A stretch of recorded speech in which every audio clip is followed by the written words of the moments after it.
Everyone's gone crazy. Everyone should get out of here. We'll never wake up. But I was right, my precious. You are invincible. Precious? What's his precious? A miracle machine. Definitely not impossible. I think he's referring to that machine. What a drunkard. Oh, goodness. The smell of alcohol. Mein Fräulein, please allow me to fan the fumes away with my wings. Oh, excellent. Please, fan them away for me, too. Certainly. I've checked the surroundings, but there's no one else here. Isn't that strange? The Fatui is a big organization, but he's the only one left at this camp. What's more, we didn't even see him the last time we were here. Even the larger gentleman from the first time is missing. I think they must be hiding somewhere. As for why they may be hiding, I'm afraid we'll have to ask him. But he's as drunk as Tone-Deaf Bard! Should we wait for him to sober up? Cleanse him with the holy spring of punishment. Mein Fräulein means to splash him with water. Ooh, sounds like a good idea. Let's try.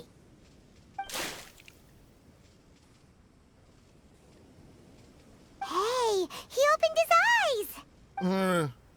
Huh? Hey, are you one of the Fatui? Can you tell us what happened here and what that machine is for? Fatui? Ha! Fatui! Those blockheads from the administration will regret it now! That's what you get for rejecting my research and forcing me to conduct my research on this deserted island. My precious! My precious! Why is he crying? Looks like he has a lot of pent-up emotions. You mocked me! And my precious invention. You don't know anything about the future. Only my invention can help us conquer the world. Idiots. Such idiots. Ow! Don't hit me. I won't blow up the lab again. I'm sorry. I didn't mean to. This man's gone insane. There's no way we can communicate with him. He wasn't like this when we first met him. It looks like the effects have grown worse, to the point of driving him mad. My manuscript. My manuscript. Only that can save. Manuscript? Where is it? Don't yell at me. Don't yell at me. Official, don't yell at him. Then let me try. Kind sir, look at me. Now, tell me, where did you hide your manuscript? No, don't force me to write a report. Go away. He's completely lost in his own imagination. Allow me. Please excuse me.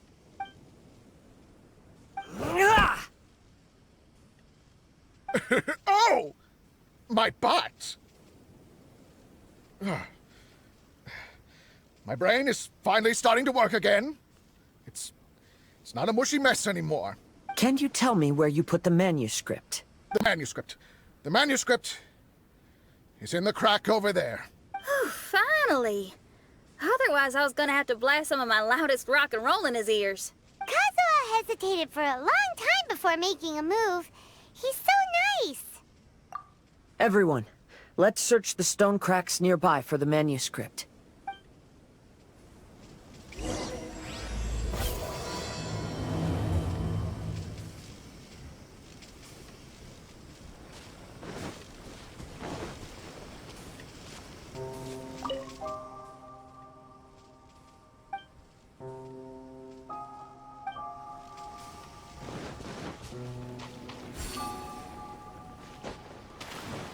What's the hurry?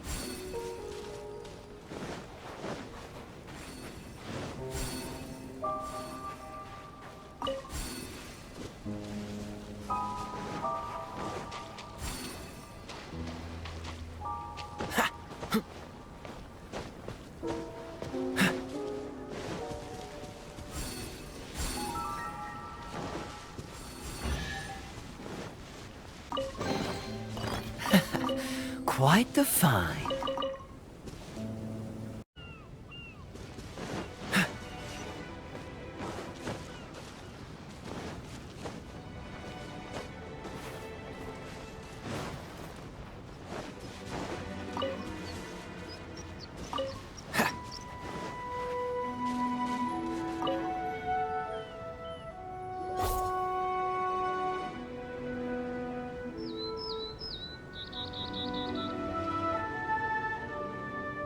It!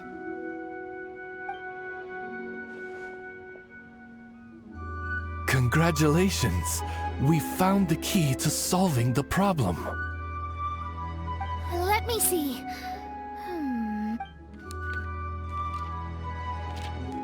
Just as I thought. This machinery, named cognitive mimicry, is capable of altering the state of people's brains. It was invented by the researcher we met earlier. His name is Persakov. According to the manuscript, the Fatui officials did not support Persakov's research. They believed he had taken the wrong path. But Persakov insisted on putting his machine to use.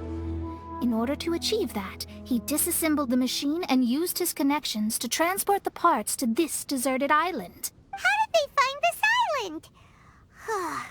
The Fatui's intelligence network is not to be underestimated. Persakov was dead set on carrying out his experiments on this island. Most of his subjects were junior Fatui soldiers who all signed a waiver beforehand. It looks like they really thought this machine would benefit the Fatui. How does the machine work? That's most likely top secret. The manuscript didn't reveal any details, but Persakov did mention that the machine was modeled after the power of a god. Does that mean there's a god connected to these dreamlike mirages, and the Fatui found a way to research it? Clearly. Otherwise, they wouldn't have been able to reproduce the god's power. Anyway, Persakov's experiment did not go as planned. The machine broke down just days after it was activated. They tried to fix it, but the technologically illiterate Fatui soldiers completely ruined the machine. Even its most important component of all, the crystalline cores, got ejected and disappeared. A testament to the importance of maintenance in all aspects of life. I believe we can all learn something from this. Persakov may be a mad scientist, but he didn't want to see his subordinates suffer. Besides, if he didn't solve the problem, he would end up going insane as well. As a last resort, Persakov went out on his own to look for the cores. But he was just a sickly researcher, unfit for the task. He had to give up. Then, Persakov went searching for the soldiers who had gone mad and strayed from the group, and took them to a hidden cave. I think that was where they were at the day we arrived on this island. Persakov was taking a strong Fatui soldier somewhere. Yes, it took Persakov all of his strength to get all the missing soldiers into the cave. He tried to snap them out of it with music and poetry, but nothing worked. We came here once, but there was no one around.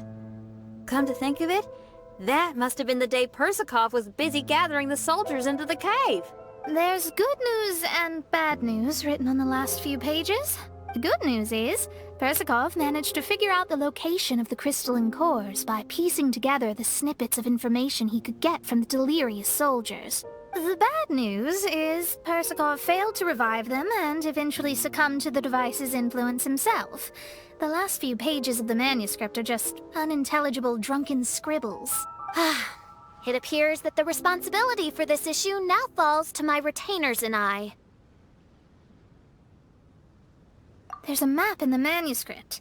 The markings should indicate the locations of the crystalline cores.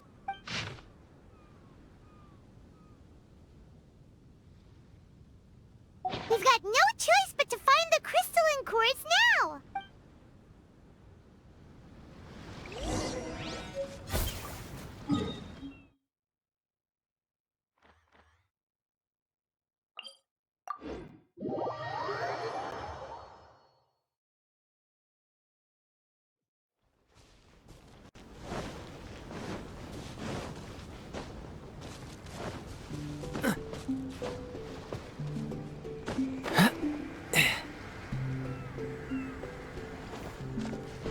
What's the hurry?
Wouldn't gliding be faster?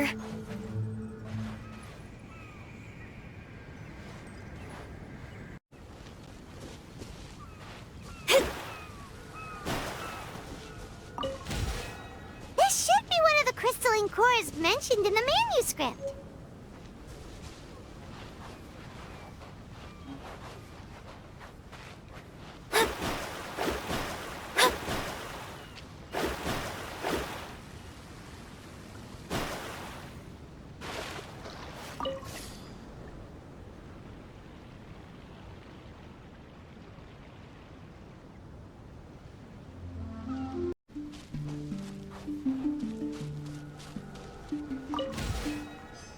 And here's the second one.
experiments, Mona. Is that all we needed to do?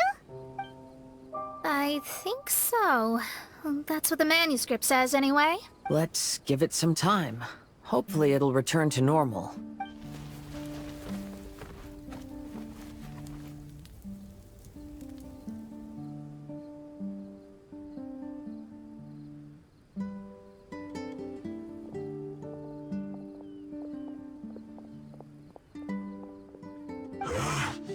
Someone's in our camp.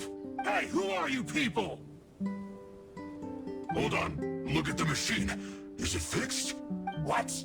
But Mr. Persikov is still lying on the ground over there. We're the ones who fixed the machine! Yeah, you're welcome!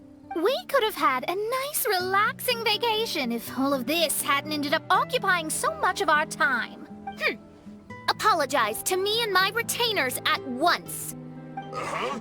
Oh no, I'm out of here. Hey! Don't leave me here on my own! Mr. Persikov's still there! We need to save him! Those two definitely seem a little more lucid now. It looks like we succeeded. Yay! Let's get out of here then!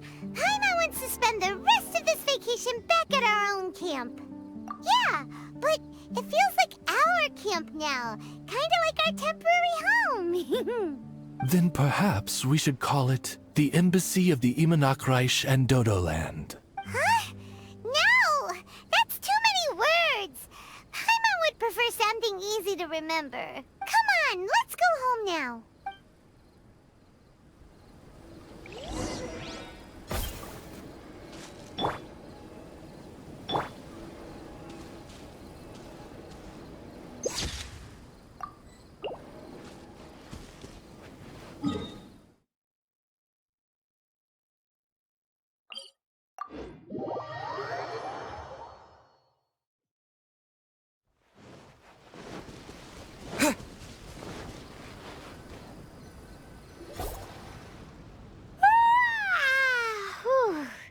After coming home to a nice big meal, then having a long lie down, Paimon's finally starting to feel relaxed. Is the hospitality of the Imanakreich to thy liking? Paimon's loving it. Wonderful. Main Fräulein invited you all here not only to witness the arrival of our Holy Land, but most importantly, she wished that you could all relax and enjoy the summer. Great. Well, I've come to the right place. I love it here. May this place become an eternal paradise. Main Fräulein says she hopes to go on more adventures with you here in the future. Of course. And you should come find me and Leo when you get the time. I'll show you around. Oh, also, my friend runs the best restaurant in Leo. I'm sure you'll love it. If you're into opera, you should go see Yunjin. She's the nicest person, and she likes making friends with new and interesting people. I'm sure the two of you will have plenty to talk about with your shared passion for theatrics. Oh? If Lady Xinyan speaks so highly of it, then I must entertain the idea. Traveler, I have a suggestion. There's a snack called roasted lavender melon in Inazuma, which goes rather well with fish. Why don't we roast some fruit and seafood for dinner tonight? Oh? Did you try it in Inazuma? That's great. You know, I want to follow your example and travel around the world. Hopefully, I can also make good friends along the way. That means a lot coming from you. Ah, you're all here.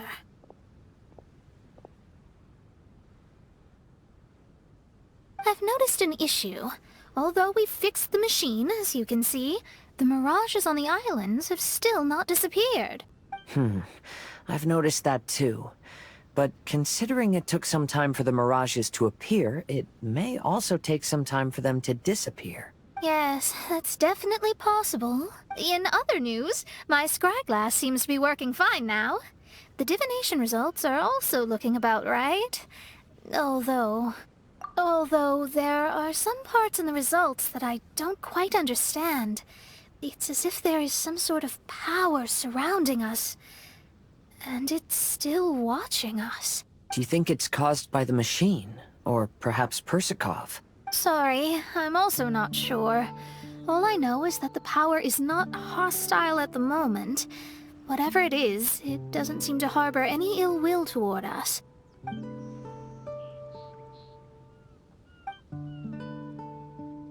Well, although there's nothing left to disturb us and we can finally kick back and enjoy our vacation, we still ought to be cautious while we're on these islands. I will keep seeing what the stars say every day. I promised Fischl that I'd be her guard. I can help. Good. I'll be counting on you. Goodness knows why those girls are so carefree about everything. I suppose it falls to me to be extra vigilant. Oh, coming.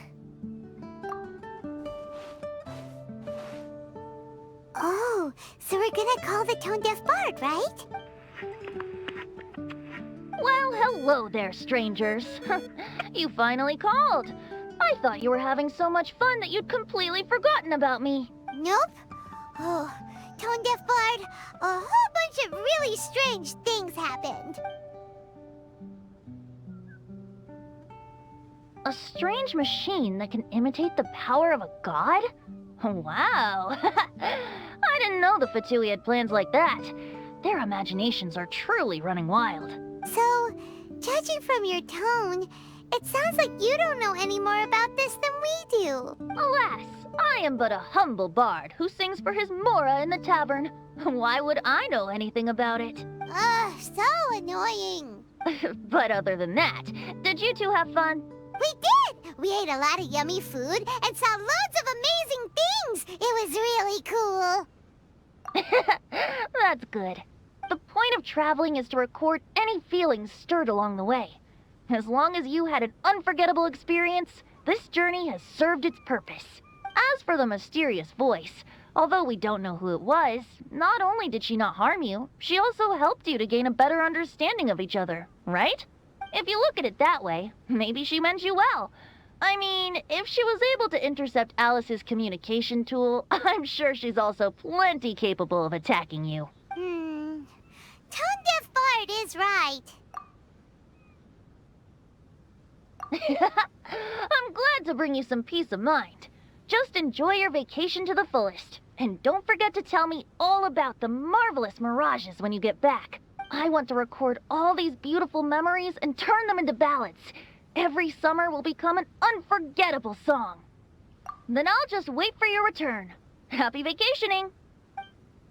If Tone-deaf bard thinks it's okay, then maybe there's nothing to worry about. After all, Tone-deaf bard is still a god. We should probably trust him. Let's head back. We don't want to keep everyone waiting. Hold on. Didn't Fischl say earlier that she's going to catch some crabs? Oh, Paimon wants to go too! Now you have solved the mystery. Doesn't it make you feel happy? Satisfied? Don't worry, I won't hurt you. I'm just a little bird that sometimes flies by these islands, and am now watching you from far, far away. I just so happened to sense a power here that has something to do with me. I was curious, so I landed on the beach to quietly watch everything that took place on these islands. It was fascinating. The ones who came here to work were so busy, and yet I still saw genuine smiles on their faces from time to time. And then all of you arrived later on, bringing your glorious dreamscapes and wonderful willpower. Your dreams are like the pure and delicate bubbles floating on the water. The more beautiful the illusion, the more it fascinates me. I'm not able to travel myself, but I do admire free spirits like yourself. So, I helped them design a little something for you all. I hope you liked it. As I said, I don't have an agenda. I'm just a little bird. I stopped here to admire your lives. Joys, sorrows, and all. You are a special person with a unique and brilliant glow. I decided to communicate with you in this way because I'm really curious about you. There's no need to wonder about my name. Maybe one day in the future, we will meet in another place. When that time comes, I think you'll be able to recognize me.